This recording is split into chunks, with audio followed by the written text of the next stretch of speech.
Lord, bless our time together. In Jesus' name, we love you, Lord. Amen. Amen. Amen.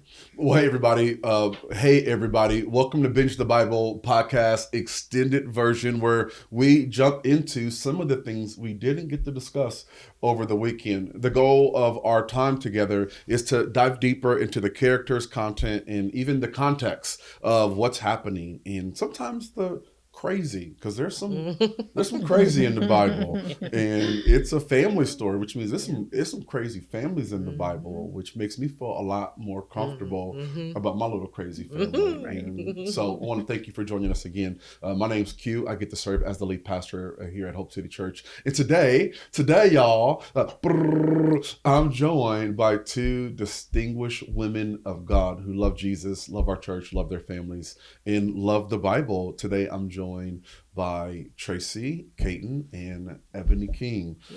Thanks for being with me today, y'all. Thanks for having us. Excited to be here. Yeah, we're talking about Ruth. Yes. And so I got rid of those old crusty dudes. But one of them's your husband. So I One gotta of them watch ain't how too I crusty. talk. I gotta watch how I Yay. talk. I got he my man. I'm sticking with him. Right. Tell me a little bit. Let me say it differently. Tell them a little bit about who you are, maybe a little bit about what you do, how long you've been at the church. I'll just start with you, Tracy, since you're right in front of me.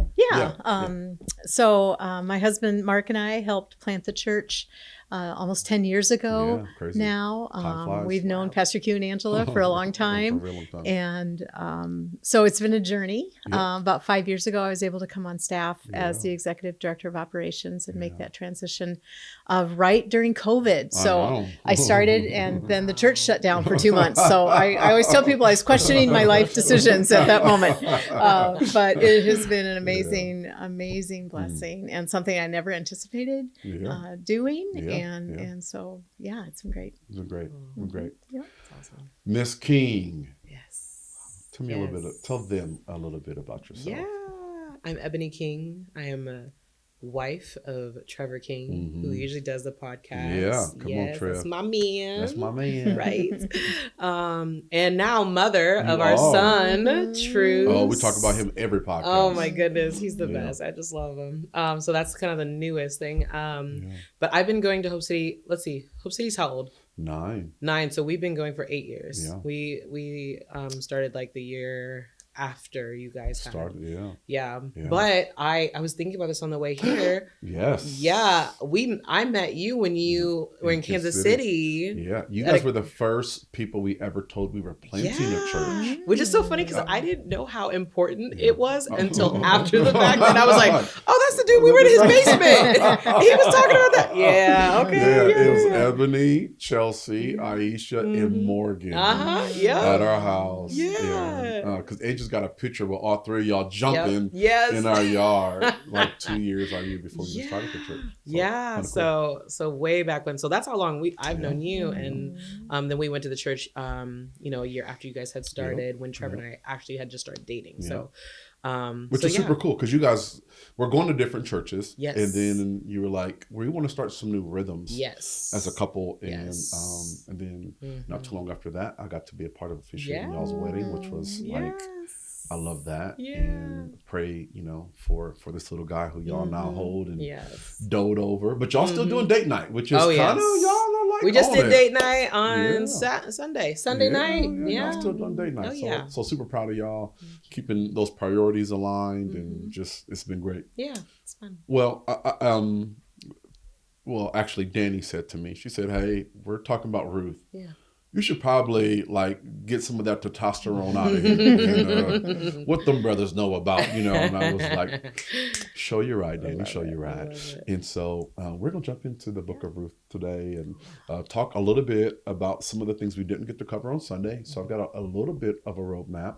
But I want to hear, before we jump into Ruth, in general, this Binge the Bible series is kind of different than our typical flow. We like to say if it doesn't work on Monday, we don't probably talk about it on Sunday. We believe God's word is applicable for all of life, not just our spiritual life. God's going to teach us how to have great relationships, how to manage our mental health, how to have great rhythms, how to manage our money and how to raise a family, not just information about the divine, which we know it's God's word and he talks about himself. But So Ruth in particular, but Binge the Bible in general, is like whole books of the Bible in like one Sunday. Yeah. We did it earlier this year, I think around May. And the joke was, if people don't love it, there won't be a season Right. 2. Right. And so we did season 2. Yeah. From y'all's perspective, what's sticking out to you? What do you think about the series? Give me a little bit from, this is dangerous because if they hate it, it's on camera and I can't do anything about it. But tell me, what do y'all think of Binge the Bible so far? Yeah, for me, I think the biggest thing for me is I like the symbolism that that comes from like when you're connecting the dots, because you can read the Bible and you can say like, okay, this is the story, and it can make a little bit of sense, and it can make maybe no sense at all. But then once you kind of connect the dots and say like, oh, but God had a plan because this happened here, and then like this many years later, like look at this lineage, like you were talking about on Sunday. Sunday, I'm like, I never would have connected, and I love that about Binge the Bible, is that I'm like, oh my goodness, I never saw that, didn't see that, and I can just apply that, and I love it. Love it. Yeah, you kind of start seeing the dots. It's not like just random books, but or just random people. You know, again, to your point, it's like, okay, 1,000 years before Jesus came, this happened, and because this happened, and I got a little bit more of that today, which I didn't get to get into. So that is super cool. It's the big picture, connecting those dots. I love it. Thanks, Ebony. Tracy? Yeah, I think for me, it's great to, since you only have 1 hour, or not even that, 35 minutes, it's so good to sort of pull back. I think the Bible is so dense and so detailed that it's so easy to get sort of lost in the forest for the trees. And so it's very helpful to go, oh no, there are 3 points of this, and this is the whole context, and this is the part that overlays over all of that. Great. And I love going deep. I love the Bible. I love being taught the Bible. So it's good to just get a little bit of that meat. That's great. So That's great. Well, Ruth did not disappoint, the book of Ruth. No, so good. We talked about that, the book of Ruth is only book in the Old Testament, written by a Gentile, written about a Gentile, I should say it that way. And there's only 2 books in the Bible with the ladies' names on it. And in the Protestant Bible, there's 2 women with names, and one of them's Ruth, and one of them's the book of Esther. Ruth, just to kind of set the context in case you guys missed this weekend, Ruth is happening during the time of the Judges. And so you gotta just kind of, because the Bible's not written in chronological order, right? It's written in thematic order. And so you gotta put Ruth kind of somewhere in that 350 years of good judges and like horrific judges. One of the things we see in the book of Ruth that was really hard for me, honestly, was because it's only one person's journey, one family's journey. So Ruth and Naomi and Boaz, it was really hard to decide what to make, what to bring our attention to. Because it's not like, Judges where there's 12 judges. And so it's like, well, ain't no way I'm going to do all 12. So, I'm just going to pick one. Whereas Ruth is like, there's so much detail and so much nuance and so many emotions. I mean, just reading through the book of Ruth, I told the church and the staff, man, I cried every day during sermon prep. Even just, was it today maybe, or yesterday, I was looking back through Ruth, and just the phrases and the trauma, So I thought today, what I tried to do is jump back in those 4 chapters, just one little insight, and then we talk about it. And then I want to just kind of also turn it over to you guys, your insights. And as I'm talking, you have the gift of interruption. Sure. Okay, just go, hey, I don't know about that, or did you think about this? And it's going to be great. Is that okay? Okay, so first one I want to lean into is in chapter 1, there's some things that we might miss or maybe not appreciate as much as we should, because we don't know the context or the culture. And so there's a context and there's a culture in which the Bible's written. And so, in other words, there's a world that they lived in that we no longer live in. And so we may not appreciate some of the things that are happening there. We just read them like, oh, she's a Moabite, that doesn't mean much. And so one of the things we learn is that the Bible chooses to emphasize her ethnicity. And that she's a Moabite. And that's important. It's actually intentional, not just important. It's intentional. The Moabites were a tribe of people in the land of Canaan, which is modern day Israel. The land of Canaan. The Moabites are from, actually in Deuteronomy 23:3, God says, no Moabite or Ammonite can join the assembly of Israel for 10 generations.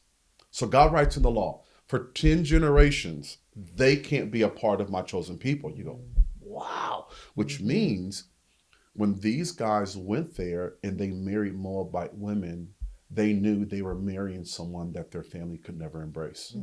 Right? I just read that before coming in here, and I was like, that's so interesting, because I didn't know what it meant, because I was like, is he saying like they can't be a part of the family? Like that's interesting. So I was curious if you were gonna talk about it. Yeah.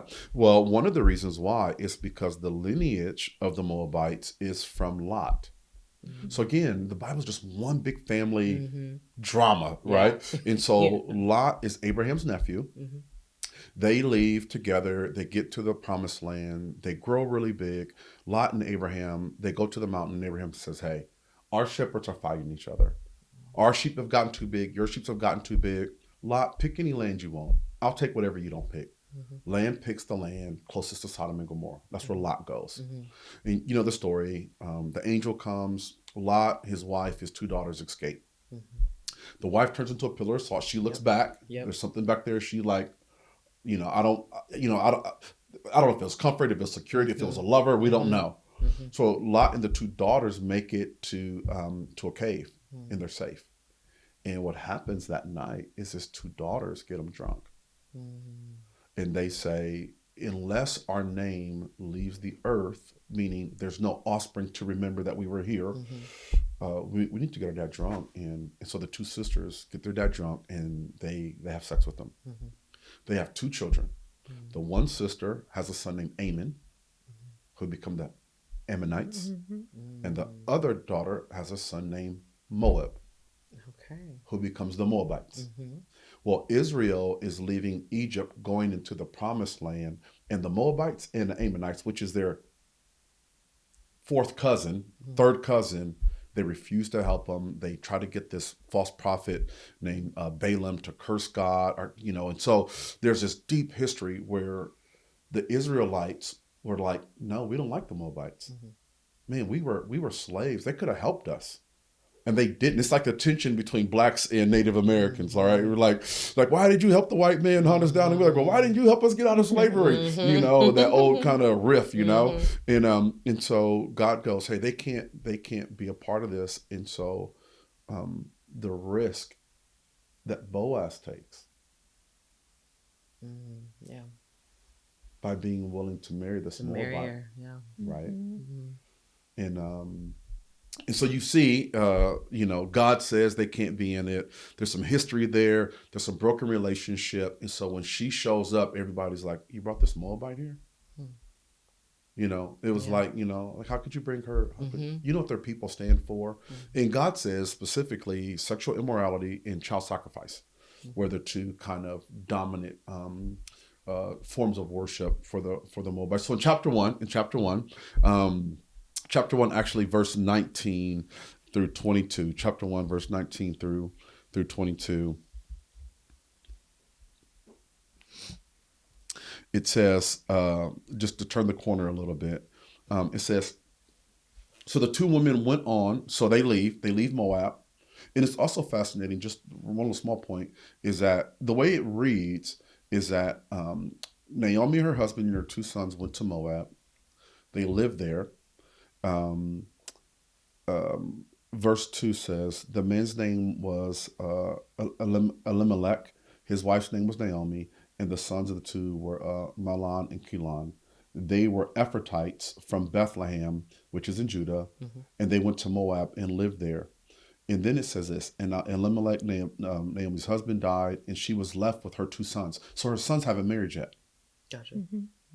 So mom dies. Dad dies, and they don't say, let's go back home. They stay there. And they married 2 Moabite women, Ruth and Orpah, and then they stayed there for 10 more years. Yeah, that to me, I think in the context of the book, Ruth is sort of presented at the end like she's almost like a virgin in a way, like she's never been with a man, she's never been married, she's never been, but she could have been married for 8, 9, 10 years. Absolutely. And Absolutely. That I think that isn't something that I think we right. really pull from the story. That's right. Which is why the big deal is, which is why she didn't go there and immediately find a husband, because she's been married. She's not a virgin anymore. And that's high commodity, right? Yeah. So she's like, well, I'll just, I'll find a way to make us some money. I'll pick up this stuff. And so again, Boaz could have married a virgin. He could have married a woman who had never been with a man, but he doesn't. And so again, you start seeing the kindness of God toward us is, we're Ruth. We're Ruth. And the Lord is Boaz. And he goes, oh, no matter what you've done, I pick you every time. Right. And so you start seeing some of that overlay of God's kindness in the form of Boaz and Ruth's story. So verse 19, so they get ready to leave. Verse 19 says, so the two women went on until they came to Bethlehem.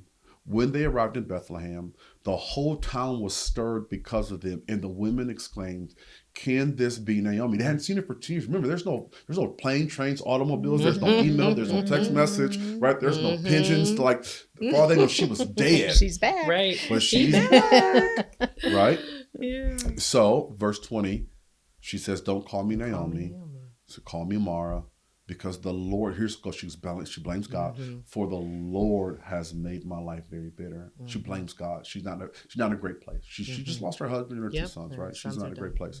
And she goes, I went away full, but the Lord has brought me back empty. And as you read her story, what you'll see is time after time and time again, it always says the Lord put something in her hand, like over and over again. Like Boaz says, take extra barley so that Naomi's hands aren't empty. At the end of the story, her hands aren't empty anymore. Yeah. Now she's got a baby in her hands. It's the kindness of God.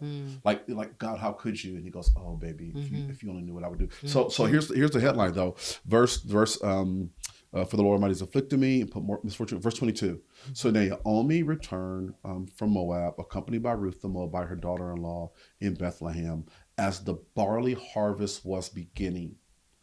So you read and you go, oh, okay. Well, you got to think through it. They could have left at any time. It doesn't tell us how much time lapsed between the death of her sons and them coming back. We know there's a conversation where she's like, hey, I'm going back. Y'all should stay. The reason I bring that up is that it's an agrarian community. So they know when barley planting season is, and they know when barley harvest season is. So they timed out their journey to arrive at barley harvest because they know it's a 4-month journey from where they are. So she would have had to say, because they don't have anything. And she's going, in order, again, she's a Jew. So she knows, if I can get there for barley harvest, somebody has to leave the corners of their field uncut, and we will have food for the winter. Yeah. Because they have to. Yeah. So she's got a time. She goes during planting season. There ain't no food. Yeah. There's nothing there, right? So she's got to go at the time of barley harvest. So here's the fascinating point. And this is where the Lord starts playing on words. And so I'm going to show you something. Yeah. So they go back to the city of Bethlehem, right? Bethlehem. They go back there to get bread. Right? To get barley. In Hebrew, it's Bet Lechem. Bet means house. So anytime you see the word bet, it means house. Lech is the, or of, us, of. Lech is of, or it could be the, but of. And then him is the word bread. So they go back, they go to the house of bread. The house of bread. Yeah. Jesus says, I am the true bread that came down from heaven. Where was Jesus bread born? Of life. He was born in Bethlehem.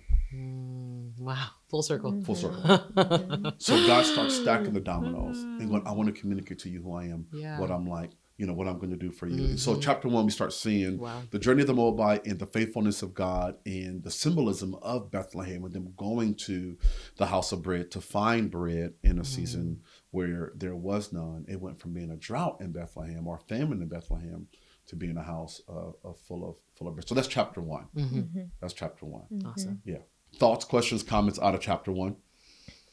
Yeah, one thing I had read was that they talked about a kind of a reverse exile, that usually when the Israelites had gone into exile, they had become rich, when they went different places and they grew and when Ruth came back home, she came back empty. Yeah. and there wasn't anything for her. And so how the Lord was working that out, and Right. and his plan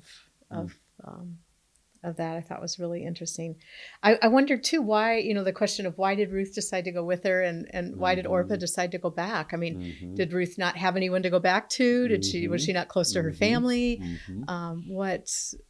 What drew her to go with Naomi? And then because Orpah was like, peace out. She was she protested once. They're all like, we're not leaving you. Right. And she was like, what am I going to do? She says, what am I going to do? Give you more children? Yeah. Right? Because again, the connection there is, it's about family lineage. And because again, it's not just family lineage from the perspective of, I want a big family. It's like, no, there's an estate. Right? And if we don't have somebody to care for the estate, then all that we have is lost and can be taken. Right? And so there's that. Right? And so she goes, I don't have anything to give you. I don't have any more children. And she was older, right? Naomi was older. Like Orpah was older than Ruth. Right. Oh, was she? I'm thinking of Naomi. Oh, Naomi was for sure. Because I think she's the mom. Because she talks about like what you just said, like, am I going to give you more sons? Like, are you going to wait for them to grow up? Like, and all of that. Because I was like, okay, so she's it tells her age there, but being the mother-in-law, but also I was just curious. I'm like, how old would she have been? Because is it like a story of like she's too old to bear children at all, or is it like a story of like you're already at the age of being able to marry? Are you going to wait for my baby to be older to grow up for you to what? You know what I mean? There could be two sides to that, right? Because I mean, there's the one side of that is so let's just say her sons were 20 when they got married. They're there for 10 more years. Yeah. So they're at least 30. Okay, let's say she was at least 20 when she had her sons. Yeah. So now she's 50. You're right. That's so crazy. Right. So now she's 50. So it's like, okay, I mean, you could have kids at 50 if you wanted, but she's going, but yeah, then you're gonna have to wait another 20 years before you could marry him. You know. So there's that, and then also like, she don't want to be married again. Yeah. She doesn't get remarried. Yeah. She could have found, she's a widow. She could have found someone. She's like, man, my life's over. Like, I've married the love of my life. He's passed. We've got these, we had these two kids. I lost, we lost our boys. And like, man. And honestly, she's pretty low until, Ruth becomes a lifeline for her in that she, in chapter, I think it's chapter 2, she says, she says, it's not good for you to be restless. Like I need to help you kind of get back on your feet, Ruth. And so she starts, she doesn't just kind of sulk in her pain, but she starts looking at the hope of a better future through the life of Ruth. And so, anything else stick out? Anything else from that Moab journey back to Bethlehem? I just thought how much Naomi loved her daughter-in-laws. I mean, she's called them daughters. She didn't have any daughters by birth, and so I have 2 sons. So I think I'm very attached to my daughter-in-law. She's like a daughter to me, but just that love that she had for them was so strong. It was, and I thought that was impressive. And think about it. I mean, these 3 women are grieving at a time where. More so then than now, it's perilous to be a woman without a husband. Even more perilous to be a woman who once had a husband and now didn't have one. Where so much of the value of these women was connected to their childbearing and their purity. And it's like, well, these 2 ladies didn't do either. It's not I wonder why they didn't have children. It's interesting. They didn't. We know at least. So again, there's a little bit of dark side of the Old Testament. It's not the Old Testament. It's not that God said it. It's the way people. So we got to remember the Bible is a historical book as well. So it's recording people's real thoughts. It doesn't mean God agrees with it. Right. He's just letting you see what they thought. Right. So historically, the idea of infertility. Or barrenness is never put on the man. It's always she was barren. Well, what if it was because his seed wasn't good? Right? Because they don't even make that correlation. Right. So ideally, you go, why didn't she have children? Well, maybe he was sterile. That's something I did notice while we've been doing the series, even the last one, we did, I noticed that, and kind of the pattern of like a lot of that was put on, like just the shame that things that you couldn't help, and the shame that would be put on you for things that you couldn't help. Right. And I was like, that is so baffling to me, because now we live in this world where like you can't really do that anymore, and that kind of thing. And so when I see that, sometimes I always seems very surprised by it, because I'm like, it's just something very different culture. Yeah. Very different culture, very different context. Again, and even that was even more traditional, right? So ideally, the man went out and worked. He killed the animals. He defended the family. So her job was to make sure the home was straight. I'm going to make sure the home's straight. And again, this is before laws like police officers riding around. Yeah. So like you could have killed someone in your backyard if no one saw it. Yeah. You just got away with it. So imagine being a woman, it was just a lot. Matter of fact, that's what Boaz says. He says, hey, you work here. We know you won't be assaulted here. And then her mother-in-law says, stay in Boaz's field, for you will be safe. You go, so imagine those two women walking 4 months, a 4-month journey, two women from Moab back to Bethlehem, and all of the perils that they could have faced to make it back. And just, it's amazing. It's amazing to consider. In chapter 2, Boaz kind of starts to take a more of a leading role. Yeah. And he does for the remainder of the chapters, but really the next two. And in chapter 2, I want to just highlight one thing about Boaz. I absolutely, I got so much love for my guy Boaz. Like, one, he is a great example of what to do with your singleness, right? He's a single guy, okay, but was he ugly? Like, what was the problem? Like money make anybody ugly cute. You know what I'm saying? And so here's what it says, though. Here's what it says about Boaz. It says, verse 1 in chapter 2, now Naomi had a relative on her husband's side, a man of standing. Right? So he's a man of standing from the clan of, I can't pronounce the word right now. Elimelech. Yeah, Elimelech. There we go. Elimelech, whose name was Boaz. And Ruth, the Moabite, said to Naomi, let me go to the fields and pick up the leftover grain behind anyone whose eyes I find favor. So she doesn't know where I'm just going to go work the fields. I'm gonna work. I can't work for them, but whatever they drop, I can pick up the scraps, right? That's the four corners thing. Naomi said, go ahead, my daughter. So term of endearment. So she went out and entered a field and began to glean behind the harvesters. As it turned out, she was working in a field belonging to Boaz, who was of the clan of Elimelech. Now, here's what you know. She got busy because they got to Bethlehem at harvest season. So by chapter 2, she's like, we got to go. Now, here's interesting. Naomi owns land. You're going to discover that. But she has no man to work the land.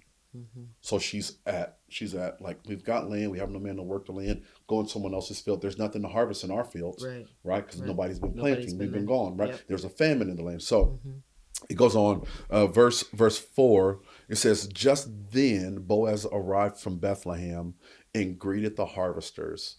The Lord be with you. The Lord bless you, they answered.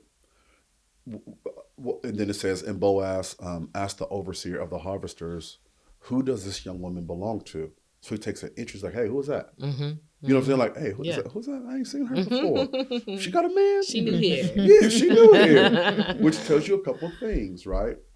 Number one, it says about Boaz, it says when he arrived, he greeted his workers with a blessing. Like he walked in the office and said, man, so good to see you. The Lord bless you. And they turn back and go, no, the Lord bless you. So it tells you what kind of a leader, his character, like he's a blesser, right? He's a bringer, right? He's not a taker, right? He's a giver. And then the other thing I want you to notice, he knows his workers enough to know when there's someone new. I think it's interesting because that was the first thing that stood out to me was when the way he greeted them, may the Lord be with you. And then they were like, yeah, may the Lord be with you. It shows their character, like with not knowing each other. It shows like, oh, may the Lord be with you. Like, and being like, oh, we on the same page. Like, okay, like we love the same God. We love, I saw that. I was like, oh, okay. Yeah. I like that. That's cool. So what I love about Boaz is you start seeing like, you start wondering like, you know, the Bible doesn't tell us, but like, how'd this guy stay single? Yeah. Right? It doesn't say anything about his looks, but it does say a lot about his character.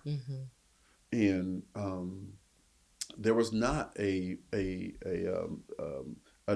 deficit of eligible bachelorettes, right? But you know, some people, they throw themselves into their work, they become very successful, and then life kind of That's true. passes. You know, at some point they wake up. Yeah, You know, they've been focusing on building a business, that's a great point. doing all those things, and then they're like, "Hey, Yeah, I didn't gotta make get away time from me. now, and now the clock is ticking, and Yeah. you know, Right. some people, sometimes that happens. You know, Right. life kind of gets past you, and you get busy with other things. And we know God's working all this out, but just from a practical human standpoint, like, you know, it makes even more sense to me now in light of that, why he would have chose Ruth. Yeah. Like if Angela died today, I'm not dating no 20-year-old. Right. Right. You know what I'm saying? Yeah. Man, I want to find somebody that's got some seasoning in Right. life. You know, that's like been through something. Yeah. You know, her back hurt when she got a bed too. Right. You know, so I can see why he might have been like, yeah, because at this point he doesn't need anything, right? He has the opportunity to marry for love and not just for necessity or the wildness of emotions and infatuation. And so Angel and I talk about it all the time, and we're probably a weird couple in that we like 3-4 times a week talk about what are we going to do if the other person dies first. Hilarious. Right, and how long? You know, she's like, if I'm at 49%, you better pull the plug. Oh man. I was like, man, listen. I said, you keep me on there. Oh man. She's like, you gonna want me to come to the hospital every? I said, you keep me on there. I believe in miracles. Yep. The Lord might raise me up. Yep. And then finally, I yielded and said, okay, if it ain't no hope, pull the plug. I said, but you better not date nobody cuter than me. Oh man. And she's like, well, I don't even know if I would. You know, she goes, you got the life insurance policy, right? I was like, I got it. She's like, well, I don't need to marry for money, you know, and I'm probably gonna be retired when you die, so I'm just gonna spend all the money and travel. Oh, so we've all had that conversation, man. So Boaz, a little bit of intro into Boaz's story. It kind of starts picking up in chapter 3. At least the nature of their relationship starts to really kind of blossom. You get some indicators, you know, in chapter 2, in his interaction, you know. It says, I love the kind of last part, or here it says, verse 13, it says, may you continue to find favor in your eyes, my Lord, she says it to him. She said, you have put me at ease by speaking kindly to your servant, though I do not have the standing of one of your servants. And so she just kind of goes, you know, I'm not bringing anything to the table. And honestly, at this point, it's not about romance, it's about survival. She's like, hey, you could tell me to get off of your land. But you haven't. Like, you've treated me like you treat your people, which is pretty good, even though I'm not one of them. And then he fires back and says, it says, at mealtime, Boaz said to her, come over here, have some bread and dip it in the wine vinegar. When she sat down with the harvesters, he offered her some roasted grain. She ate all she wanted and had some left over. As she got up to glean, Boaz gave orders to his men. Let her gather among the sheavers and don't reprimand her. Even pull out some stalks for her from the bundles and leave them for her to pick up and don't rebuke her. I love this. Verse 19. So she does it. I'll just say verse 17. So Ruth gleaned in the field until the evening. Then she threshed the barley she had gathered, and it mounted to about an ephah. She carried it back to town, and her mother-in-law saw how much she had gathered. When her mother-in-law saw how much she gathered, Ruth also brought out and gave her what she had left over after all she had eaten. So she brought her some leftovers, you know, warm this up in the, you know, and some of the food. Verse 19, her mother-in-law asked her, where did you glean today, and where did you work? She said, blessed is the man who took notice of you. And she tells her, this is Boaz. She goes, he's a relative. I know him. And she knows the law. She's like, wait a second. Yeah. Because, again, they're widowed. So they could have stayed widowed, or someone could have stepped up and been what's called a kinsman redeemer, which is what she uses the phrase here, or the NIV calls it the guardian redeemer. Verse 20 says, "The Lord bless him," Naomi said to her daughter-in-law. He has not stopped showing his kindness to the living. She said, "Lord, bless him." So now Naomi's re-engaging with God. Mm-hmm. She went from the Lord forsaken me to now she's going, God, you have seen me. Mm-hmm. You haven't forgotten about me. Mm-hmm. So she invokes a blessing on him. "The Lord bless him," Naomi said to her daughter-in-law. "He has not stopped showing his kindness to the living and to the dead." Yeah. She added, "That man is our relative. He is one of our guardian redeemers." It's interesting. She still calls her a relative, even though her son is dead. Because so in the Bible, was that like when someone would pass away and they no longer connected the families, they were no longer, it was just, they cut off? You didn't have to. Okay. You didn't have to. And even more so, again, Naomi's adding complexity in her life by bringing a Moabite into the family. Yeah.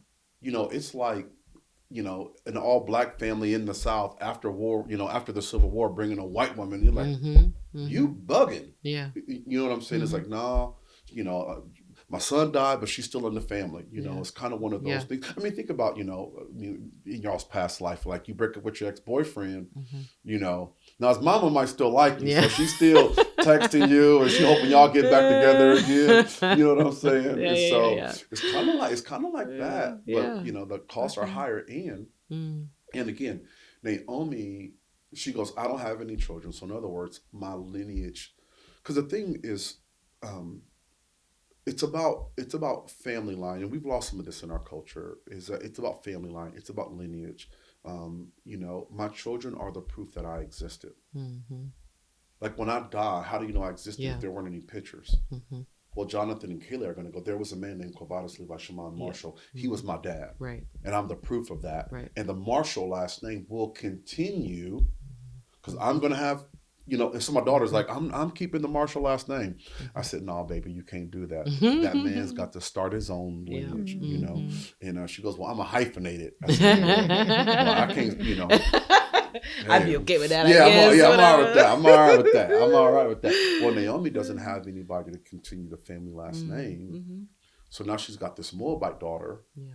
And she goes, now she was content, in Moab. She goes, "Hey, my life's over. It's done for me. Y'all go ahead." Well, Ruth goes, "No, no, I'm invested in this family. I'm invested in what we're about."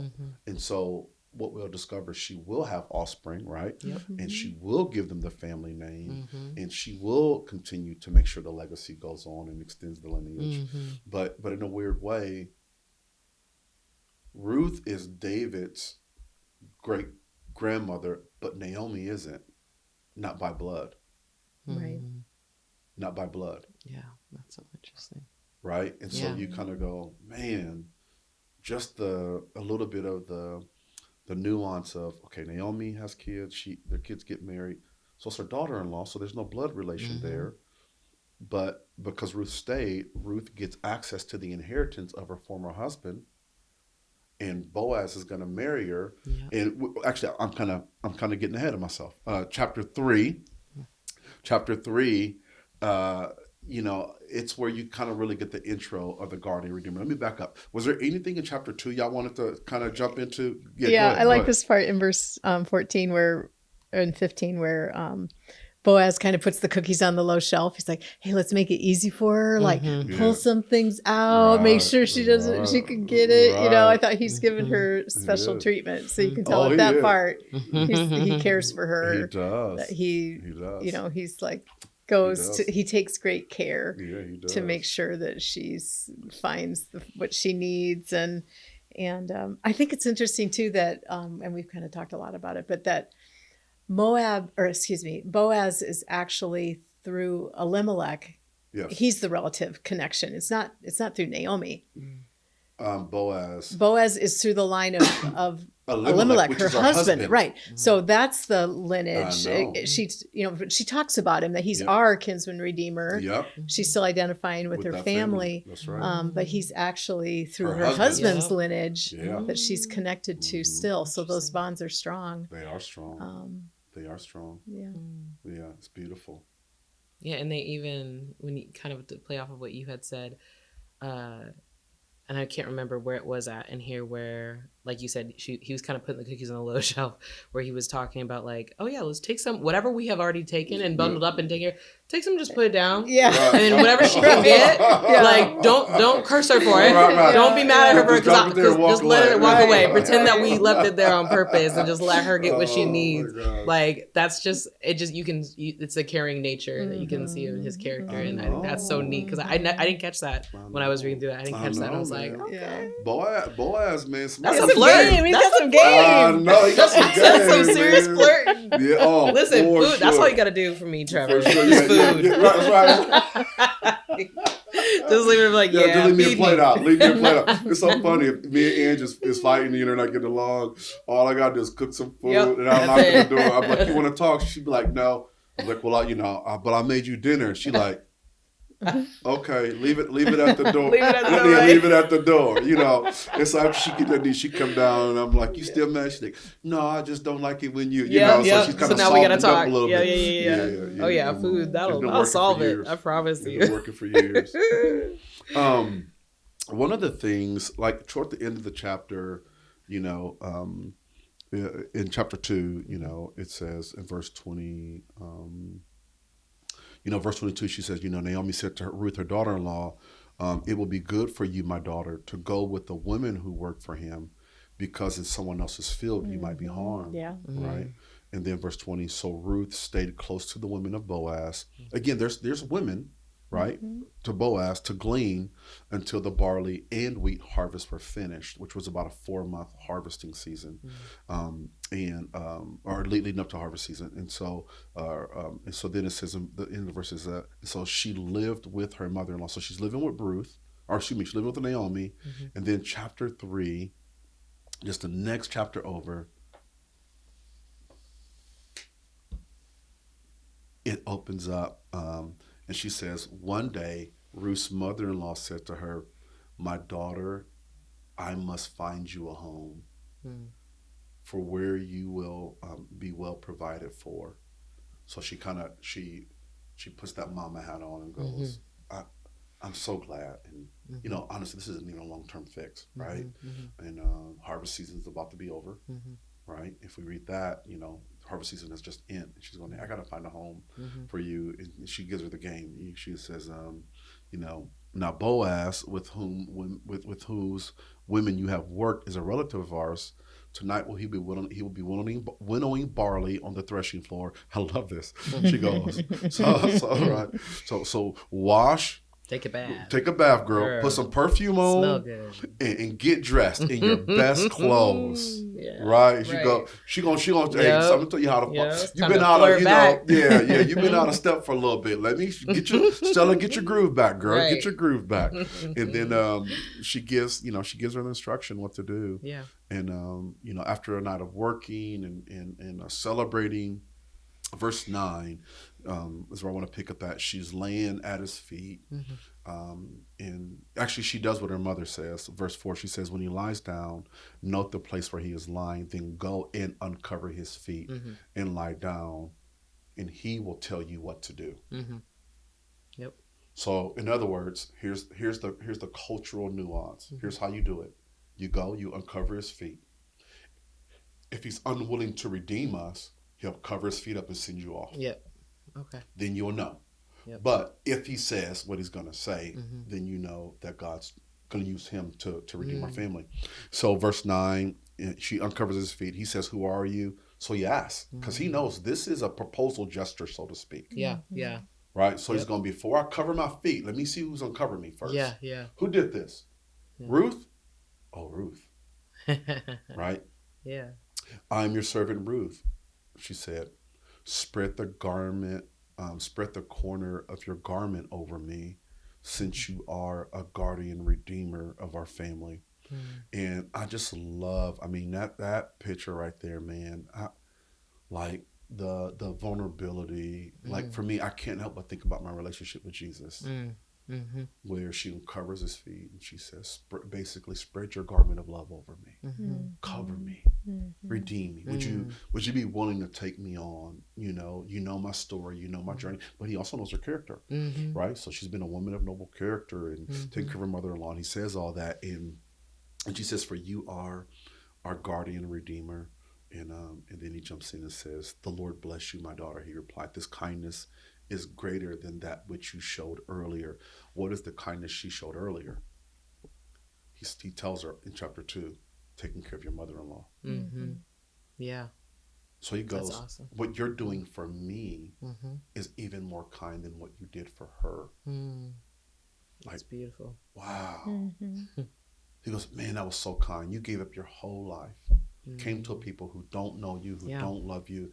Your future's so insecure. He goes, how kind you were to this woman who had lost everything, right? He goes, but what you just done tonight is kinder than that. I love that. I mean, talk about that brother knew the language of the heart, you know. And he says why? He says, because you have not run after the younger men, whether rich or poor. And now, my daughter, don't be afraid. I will do for you all that you ask. And all she asked was to be his guardian redeemer. Yeah. So that's a loaded phrase. He goes, I'll do it all. Well, all she said was be my guardian redeemer. Like, so then there's something in that that's significant, and we're gonna see that in the next chapter. But before we do, chapter 3, anything jump out? I know we've spent a lot of time with Boaz and Ruth, but anything jump out, questions, things that spoke to you during the message, even now as we've been kind of dialoguing about this? I had a couple things. One thing I had written in my notes from Sunday was like, she's kind of like, when she's asking to spread his garment over her, like she's asking for help. She trusts him, you know, and he cares for her. And I I don't know if this is even a connection, but I immediately thought of like even how the Father cares for us in that sense of how he even like, because garments were a big thing, and I'm seeing that. I see like that deal.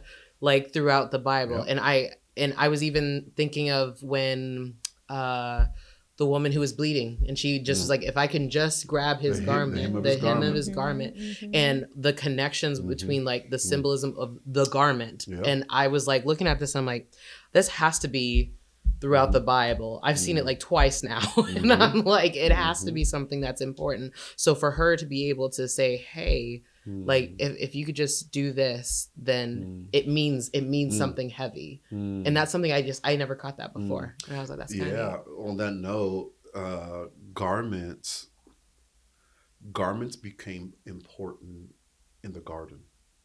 Okay. Yeah. They weren't important. That's right. Garments didn't become important till Adam and Eve sinned against God. Wow. And from that time all the way through, even into eternity, 1 Corinthians chapter 15 says that we'll be given different garments of glory, essentially based on our faithfulness in this life. So our garments will be a reflection of our faithfulness in this life, because in heaven, we're the aristocrats. We walk on streets of gold.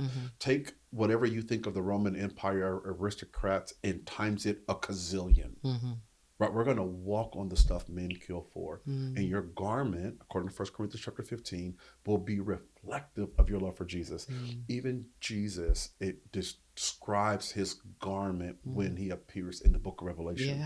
Right? So garments are important. Samson, he says, when he first meets his first wife, they he puts a riddle before him and says, if I win, then each of you have to give me 10 garments.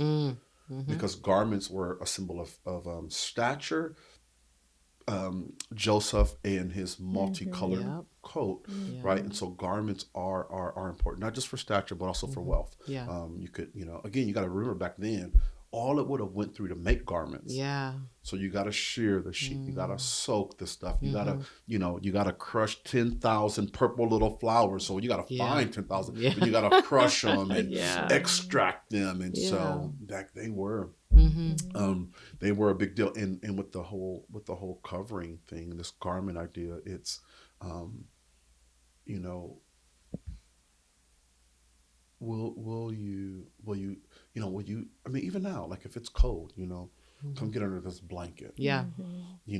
Let me keep you warm. Let me protect you. And for her, she's going, I am a woman without a husband. I am vulnerable. Right? That can make me cry. I mean, I'm vulnerable. And I'm not the youngest. I ain't the prettiest. I've been married. I'm not a virgin. Will you take me in? Yeah. And he says, this kindness is greater than the one you did before you go. That's neat. Man, but again, the first time you see the word woman of noble character is what Boaz uses. Where else have you heard of a woman of noble character? Proverbs 31. Proverbs 31. Proverbs woman. Which is written by Solomon, which is David's son. And he heard about his great-great-grandmother Ruth, Right. who was what? A woman of noble character. Yep. Right? He goes, That's my awesome. grandma was a woman of noble character. Let me tell you about her. Yeah. Right? She woke up early. She went to a field. She purchased it. All the stuff she would have did, because when she marries him, she inherits the land, and now she's a part of the family business. Yeah. Right? Wow. And so you start seeing like, okay, why would he say that? Where have I heard that? And you start seeing these connections where like the first time a woman of noble character shows up is with Ruth. And he goes, she became the standard that I'm going to use for what a woman of noble character looks like. Wow. It was my great grandma. Yeah. That's neat. I liked how Naomi, she like snaps into matchmaking mode. She's like, I love you, baby. Oh, yeah, But you can't stay here. Girl, you need a bath, get some clothes You're like, we need to move on. This is not sustainable. There's not. Well, yeah, and even like the timing, like chapter 2, right? This is chapter 3. Chapter 2, the last verse is, and she stayed with her until the barley in the harvest season. Just very practically, like the way we were surviving was you were able to go behind them, and well, the fields are all empty. Right. We have no employment.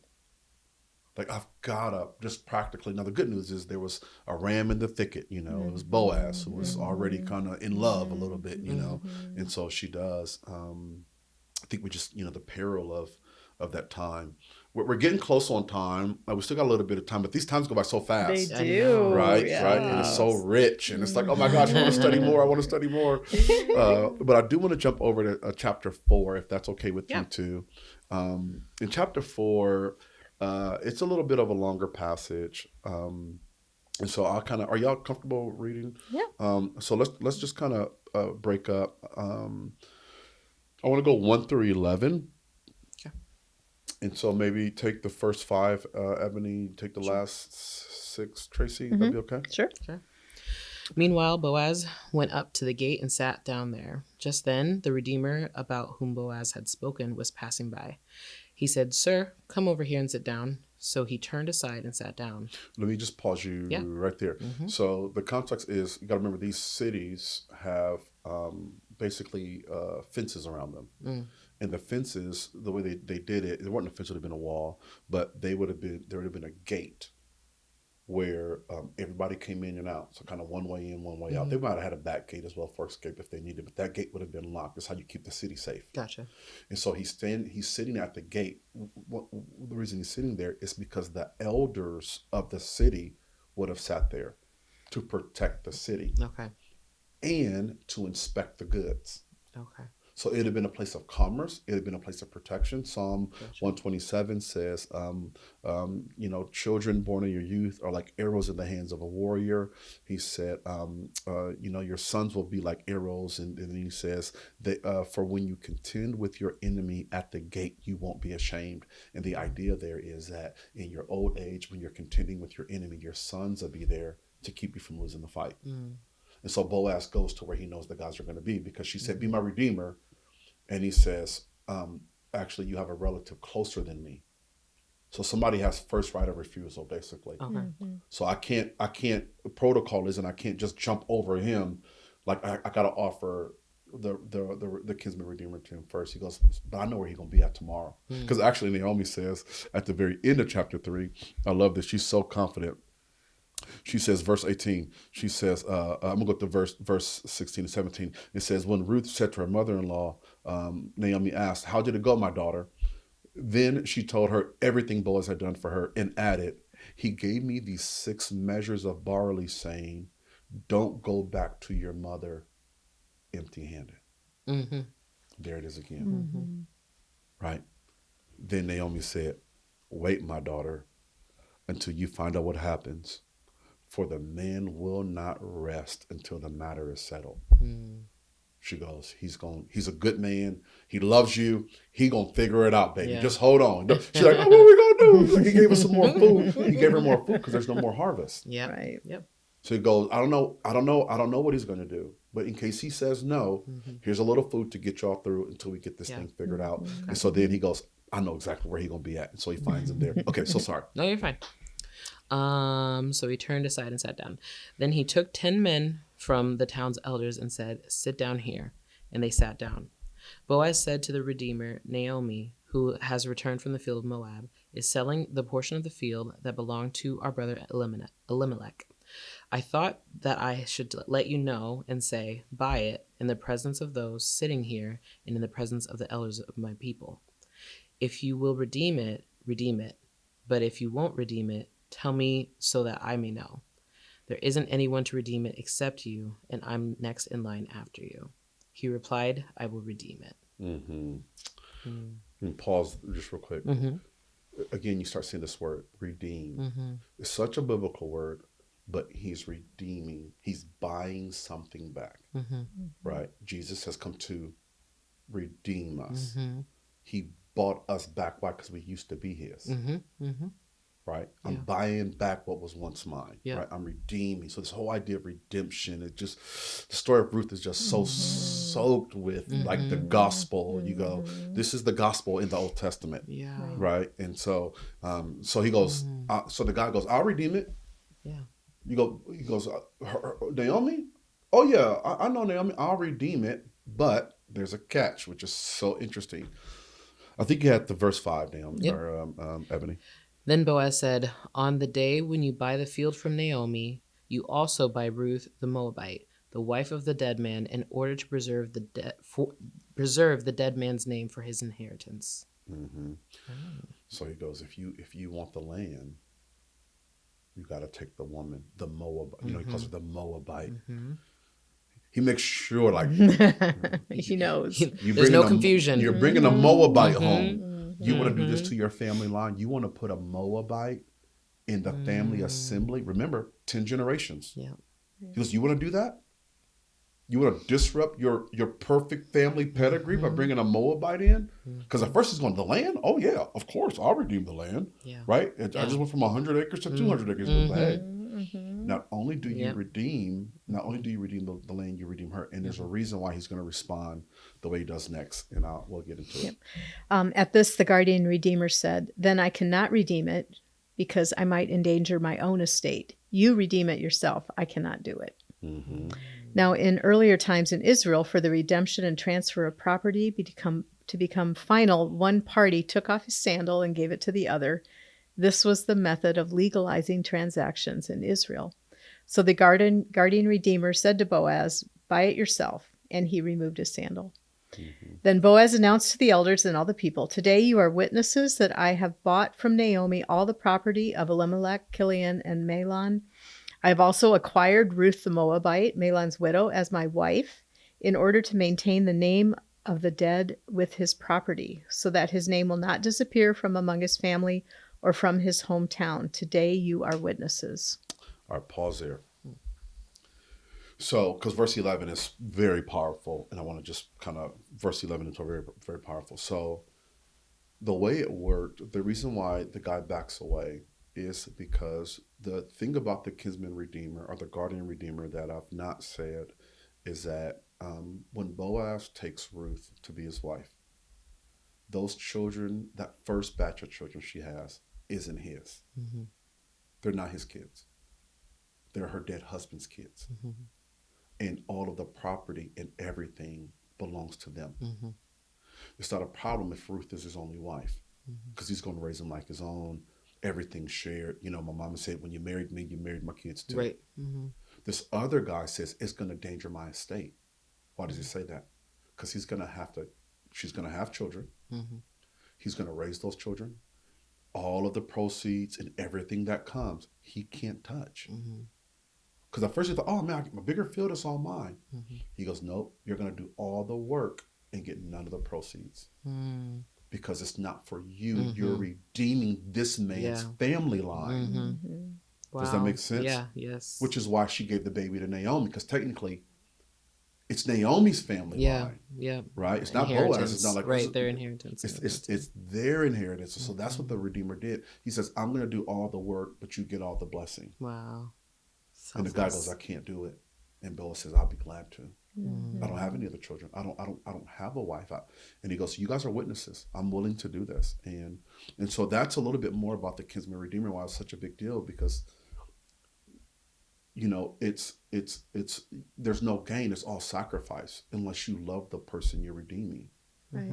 Right? Or you love that family and say, I've got enough to where, yeah, you know, work the field and everything you need, don't worry about it. But what we see here is he's willing to take the risk. Is it, and just for clarification, is Boaz, he's talking to a redeemer, right? That's what it's saying. Yep. Why wouldn't Boaz just do it? Why is he asking someone else? Yep. So, okay. So the way it works is, okay, let's say you're married. Let's say you're Ruth. Yeah. And let's say it's me and Trevor, Mm-hmm. and in the family line, Mm-hmm. so like I'm your first cousin, Mm-hmm. Trevor's the second cousin. Okay. I get first right of refusal. Got it. So when they say, hey, you say, hey, will you redeem her? I go, or if you say to Trevor, will you redeem Ebony? He goes, man, I'd love to, but I can't. Like he's gotta say no. Mm-hmm. But he is a redeemer. Gotcha. He goes, I choose not to redeem her.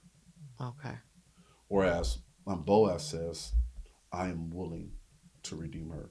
And so he had to legally, because Gotcha. again, it's a nation. Because you got to think through it this way too. We don't really get it in America because the opportunity of America is land. Mm-hmm. Whereas there's still land that's unpurchased, right? Mm-hmm. They'll pay you to purchase land in South Dakota. The government will pay you to move there. Mm-hmm. Whereas these are family allotments. These are boundaries. So now you're going to see why boundary lines are so important in the Old Testament. Mm-hmm. Do not remove an ancient boundary line. Do Mm-hmm. not break oath with your father's boundary line. Mm-hmm. Do not break oath with your father's friend's boundary line, Mm-hmm. because that was the family estate. So like in Europe, like Dustin went to go visit his family over in Germany 2 years ago. Remember that? Mm-hmm. He showed up to the house that's been in his family for 400 years, the same house. Mm-hmm. Burned down, rebuilt, burnt, because that's their land. Mm-hmm. That's why, like in like New York or really high compact cities, like all the buildings are up. They're tall. They're not wide because Mm-hmm. the land is so well. We read in Judges there were allotments given. Mm-hmm. They go, this is your land. This is all you get. Mm-hmm. And so once your family came into some land, it's like, well, if I don't have somebody to redeem this land, somebody else is going to take it. Mm-hmm. And so, again, that family line was so important. So think about it this way. This land that Boaz owned becomes Jesse's land. Mm-hmm. Becomes Obed's land. That's their son. Obed has a son named Jesse. So Ruth and Boaz have a son. His name's Obed. Obed has a son. His name's Jesse. Mm-hmm. Jesse has a son. His name's David. Mm-hmm. So I was alive, and I remember my great-great-grandma. Yeah. The field that David's playing in would have been this field. Yeah. When he says, when they took the sheep and I wouldn't got it, and I went after the one and killed the lion and the bear, this Mm-hmm. is the land he's talking about, because it would have been passed down to his family. Yeah. This is his family land. Yeah. As a matter of fact, this is around the same area that the shepherds were in when the angel showed up. Yeah. It's the same land. Mm. That's same. So cool. It's the same land. It's Bethlehem. That's neat. In the city of David. They named Bethlehem the city of David because when Ruth came back, she came back to Bethlehem. Yeah. Right. And she had kids, and her kids, and one of them, which is, it shows you David in the end of this. It goes, this city became the city of David. That's nuts. Yeah. That's awesome. Yeah, it's beautiful. Wow. So beautiful. So, and you're actually going to see that in verse 11 and 12, which is why I had you hold off. So Tracy, I'll pick up if that's okay. Sure. Verse 11 says, then the elders and all the people at the gate said, we are witnesses. Watch this. May the Lord make the woman who is coming into your home like Rachel and Leah. They spoke a Jewish blessing over her, who together brought up the entire family of Israel. Remember, the 12 tribes are essentially from these two women and their concubine. He goes, may God start a new family inheritance from you, Boaz and Ruth. Like from you, Boaz and Ruth, may God bring another nation to bear. Did he do it? Wow.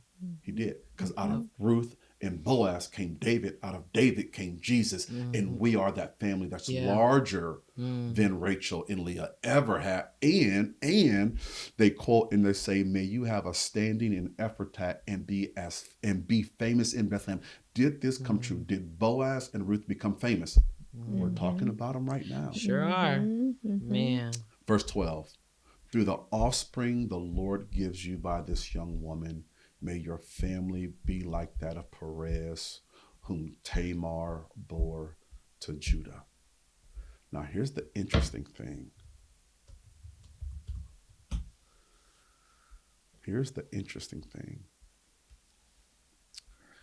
Tamar, let me find it for you.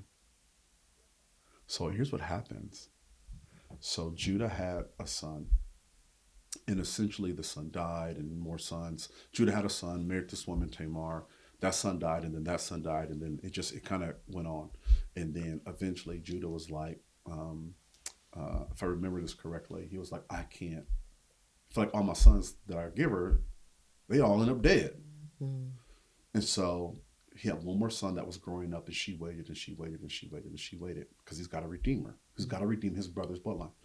So, and I'm kind of getting some of some of it's a little fuzzy. And then, so the baby gets older, and he marries the boy off and doesn't marry him with Tamar. So Tamar goes into another village, dresses up like a prostitute.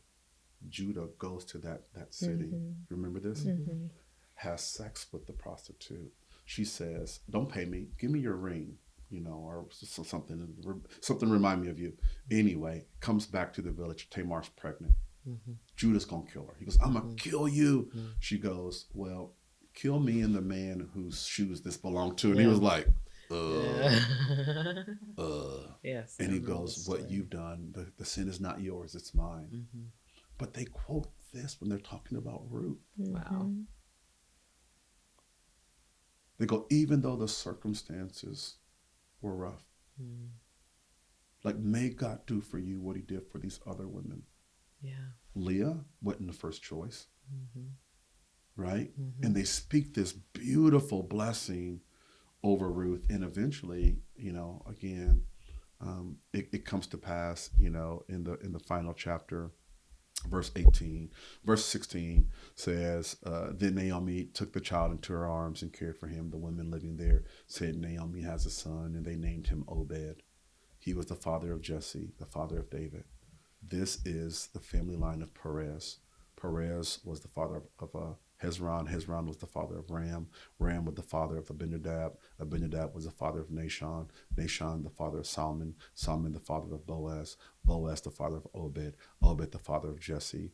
And Jesse, the father of David, who grew to be the king of Israel. And then we see it picked up again in Matthew chapter 1, talking about the genealogy of Jesus. Wow. And here's the interesting thing. Remember, if Jesus is born within 10 generations of a Moabite, he can't enter in. Jesus is born like 28 generations after Ruth. Mm. It's the redeeming nature of God to even hold to his own word. Right. And I love how it mentions like, I think if I'm correct, it mentions like 3 women or maybe 2 women. No, it's 3 women in the genealogy of Jesus. It mentions three women as direct bloodline, but then it mentions another 4th woman in the sideway. And the women it mentions, all of them have been through like just life. Is it Rahab? Rahab. Mm-hmm. Again, the guy who married Rahab. Everybody knows who she is. Mm-hmm. Remember Rahab? She's in the wall. All the walls fall down except for hers. Mm-hmm. And they go, the people who come out of the prostitute's house. She comes out. Everybody goes, oh, her? Like, yeah, she used to be a prostitute. Somebody was like, I don't care. Mm-hmm. I love her. Yeah. I don't care where she's been. I don't care who she's been with. Mm-hmm. And she makes it in the genealogy of Jesus. Mm-hmm. Tamar, who we just talked about. Mm-hmm. Ruth, who we just Mm-hmm. talked about. That's the 3. Mm-hmm. And then it mentions Bathsheba in the genealogy of Jesus, which would have been, which would have been David's, that would have worked through David. So I just find it fascinating. Yeah, Salmon was the father of both, because it doesn't mention the wives every time. Mm-hmm. It only mentioned these women, right? Zerah, the mother of Tamar, Salmon, the father of Boaz, whose mother was Rahab. Think about that. Mm-hmm. So Boaz, Yep. his mom was Rahab. So maybe that's why he was single. No one wanted to marry the son of a prostitute. Wow. And maybe that's why he has so much compassion on Ruth. He goes, I know what it's like to be an outcast. I watched how they treated my mom. Yeah. Wow. The connections. Yeah, it's close. That's crazy. That is crazy. Bananas. Wow. Bananas. Wow. Yeah, I wonder if I mean, I know it's bigger than this, but I wonder if that's why Jesus was so kind to prostitutes. Mm-hmm. Mm-hmm. Like, you could have been my great grandma. Yeah. My Yeah. great grandma was one of you. Yeah. The outsider, the Samaritan woman. He goes, my great great grandmother Ruth was an outsider too. Wow. I know what that felt like. Wow. Right. And so that awesome. becomes some of the connections and the meat. I love and that. All right. Hey, we got to end our time. We're going to be here all day, y'all. So good. Okay. Well, hey, ladies, thank you so much for just bringing insight and a touch of beauty, because them brothers I've been hanging out with, they need some help. And just a love for the word, a love for God. Both of you have what I call curious intelligence. There's this, I wonder. I wonder. And it says, actually, we're getting ready for Christmas, and it says, after the shepherds left, it says, Mary treasured all of these things in her heart and wondered what they meant. So here's to more wondering. Yeah. Hey, thank you so much for joining us for this week on Binge the Bible Extended Edition. We'll see you next year for season 3. Yeah. Binge the Bible. Yeah, let's go. God bless you guys. Merry Christmas, everybody.